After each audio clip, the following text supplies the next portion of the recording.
Notre jardin d'Éden. Bienvenue dans notre monde de paix et d'amour. Bienvenue à tous et à toutes. Je suis Marie-Christine Desrousseaux et je suis une jeune éveillée depuis 4 ans.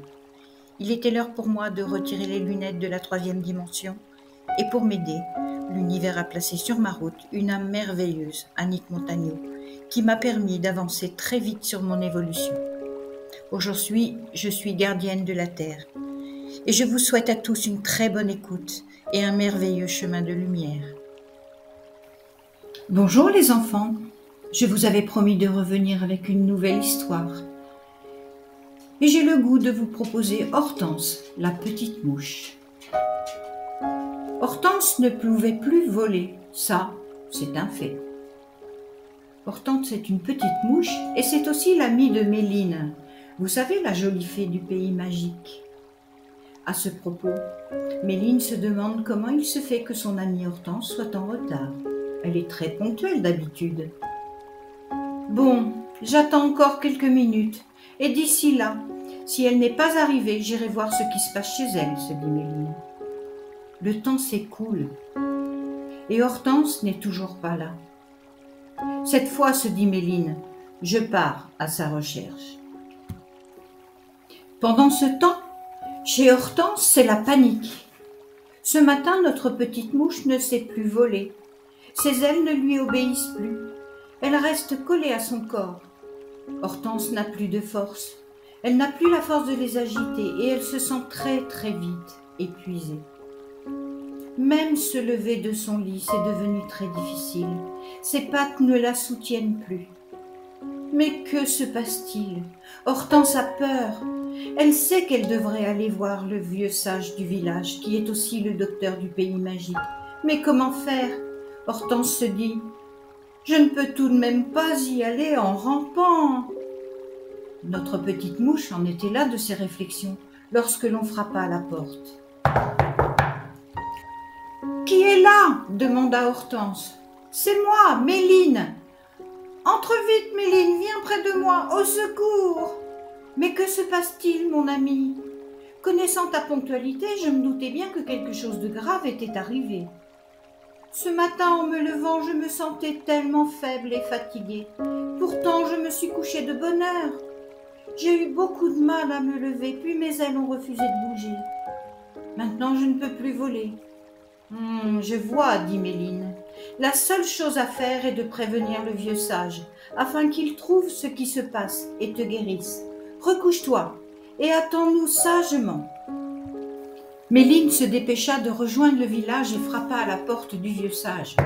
« Oh là, mais qu'est-ce que c'est que tout ce tapage ?»« Vieux sage, un mal mystérieux s'est abattu sur le peuple des mouches zeuzeux. »« Comment cela, toutes les mouches ?»« Maintenant, oui. Cela a commencé ce matin avec Hortense. Je me suis inquiétée de ne pas la voir à notre rendez-vous. Et sur la route pour venir vous prévenir, j'ai rencontré 2 mouches zeuzeux qui se tenaient l'une à l'autre pour ne pas tomber. Elles m'ont dit que tout le village zeuzeux était dans le même état. Alors là, oui, il faut vraiment découvrir ce qui a pu les mettre dans cet état. Dis-leur de se réunir près du vieux puits du village et je prépare pendant ce temps mes potions magiques et je vous rejoins. » Méline partit très vite et convoqua tout le monde autour du vieux puits. La pauvre Hortense a dû être aidée tant elle était faible. Le vieux sage ne tarda pas à arriver. Toutes avaient les mêmes symptômes. Alors le vieux sage leur demanda « Hier, où avez-vous volé ?» Hortense prit la parole et dit « Nous avons toutes travaillé près de la mare aux grenouilles. Nous ramassions des provisions pour cet hiver. » Et la mare était différente de d'habitude ? Non, je ne crois pas. Ah, peut-être cette petite fumée et cette drôle d'odeur ? Mais nous avions du travail, alors nous ne nous sommes pas posé de questions. Alors, la première chose à faire, c'est que j'aille à la mare aux grenouilles pour voir ce qui s'y passe. En chemin, le vieux sage se grattait la barbe, signe chez lui qu'il était inquiet. Il ressentait les choses, et cette fois il lui semblait que c'était grave. Il ne tarda pas à arriver sur place et constata que les dires des mouches étaient exacts. Une fumée grise stagnait au-dessus de l'eau et l'odeur était très forte maintenant. Mais cette odeur, il la connaissait très bien. C'était l'odeur de la souffrance de Gaïa, notre terre. Il devait en avoir le cœur net. Assis en tailleur, les yeux fermés, il entra en contact avec Terre Mama.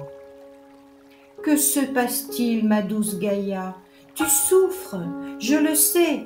Alors dis-moi ce qui te rend si douloureuse. » « Ah, mon vieux sage, merci d'être venu aux nouvelles.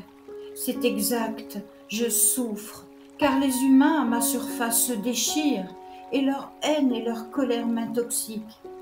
Je ne vois plus d'étincelles dans leur cœur. Je ne sens plus leur amour pour moi. Ils n'ont plus aucun respect pour les animaux, les végétaux et pour eux-mêmes. Ah, je vois. Il faut réunir très vite les enfants de la surface, car seuls leurs cœurs purs peuvent changer les choses. Nous allons faire cela en 2 temps. Premier temps, nous faisons venir les enfants pour te soigner et te redonner force et amour. Dans un 2e temps, les enfants devront convaincre les adultes du mal qu'ils se font à eux-mêmes et à la terre entière avec tout le vivant. Méline, qui était venue aux nouvelles, partit rapidement sur la surface, chez les enfants, après que le vieux sage ait expliqué ce qui arrivait. Le vieux sage, toujours assis, appela très fort dans son cœur les dragons protecteurs de la terre. « Nous avons entendu ton appel, vieux sage. Que se passe-t-il? Que pouvons-nous faire pour toi ?» Le vieux sage expliqua aux dragons de terre ce qui se passait. Ils ne furent pas étonnés. Cela faisait tellement longtemps qu'ils voient l'amour diminuer chez les humains. « Voici ce que vous allez faire. Vous allez donner à chaque mouche une cuillère de cette potion magique pendant que Méline prévient les enfants pour qu'ils viennent soigner Terre Mama. Moi, je vais rester près d'elle pour la consoler. » Il était 17 heures sur Terre, l'heure où les enfants sont rentrés de l'école, l'heure tant attendue des jeux avec les copains. C'est Paul qui aperçut le premier notre petite fée. « Bonjour Méline, que se passe-t-il? Pourquoi es-tu là ?» Méline raconta toute l'histoire à Paul. « Pas de problème, dit Paul. Donne-moi 2 minutes, le temps que je prévienne les copains. » Paul attrapa son téléphone et appela tous ses amis. « Rendez-vous dans 5 minutes dans le petit bois, près du vieux chêne centenaire. » 5 minutes plus tard, tout le monde était là, à en croire le nombre de vélos qui gisaient sur le sol. Lorsque l'histoire leur fut racontée, tout le monde se mit en route, enfin en tête, car ils devaient méditer pour partir au pays magique. Les yeux fermés, ils prenaient de grandes inspirations, jusqu'à ce qu'ils soient presque endormis. Après avoir planté leurs racines, prévenu leur guide afin qu'ils soient bien protégés, les enfants arrivèrent près de l'arbre au souhait, là où le vieux sage les attendait toujours. « Ah, les enfants, que je suis heureux de vous revoir ! Mais ne perdons pas de temps, car Terre Mama est en danger. Il faut agir, et vite. Vous avez bien compris combien votre mission est importante. Alors, asseyez-vous en cercle et nous allons directement faire venir la terre au milieu de vous. » Effectivement, Gaïa se présenta. Elle était pâle et tellement triste qu'une larme coulait sur les joues des enfants qui l'aimaient tant. « Ne pleurez pas, mes enfants chéris. Votre amour va me redonner mes couleurs et ma vitalité. » Les enfants sentirent leur cœur s'ouvrir et laissèrent aller l'amour vers la terre. Bien concentrés, ils donnaient de l'amour encore et plus encore. C'était tellement naturel. L'amour sortait simplement de leur cœur car ils étaient purs et sincères. Tout cet amour entrait dans la terre qui reprenait déjà vie. L'amour ne s'épuise pas. On en donne, et on en donne toujours encore plus. Pendant un long moment, l'amour inépuisable des enfants coulait dans les veines de la terre qui recevait une perfusion d'amour inconditionnel et puissant. Lorsque tout fut terminé, que Gaïa se sentait revivre, les enfants devaient maintenant rentrer chez eux. Mais le plus difficile restait à faire, convaincre leurs parents qu'il fallait s'aimer au lieu de se déchirer. Ils se souvinrent alors de ce qu'avait dit le vieux sage. « Vous trouverez les mots qu'il faut si vous cherchez dans votre cœur au lieu de les chercher dans votre tête. Ayez confiance en vous et vous verrez que votre lumière ira allumer la lumière de votre papa, qui allumera la lumière de votre maman, et ainsi de suite, c'est la chaîne de l'amour. » Les parents écoutaient les enfants qui parlaient avec les mots du cœur. Malgré qu'ils soient adultes, ils n'en étaient pas moins honteux de leur comportement et promirent aux enfants de faire tous les efforts nécessaires pour s'aimer et se respecter.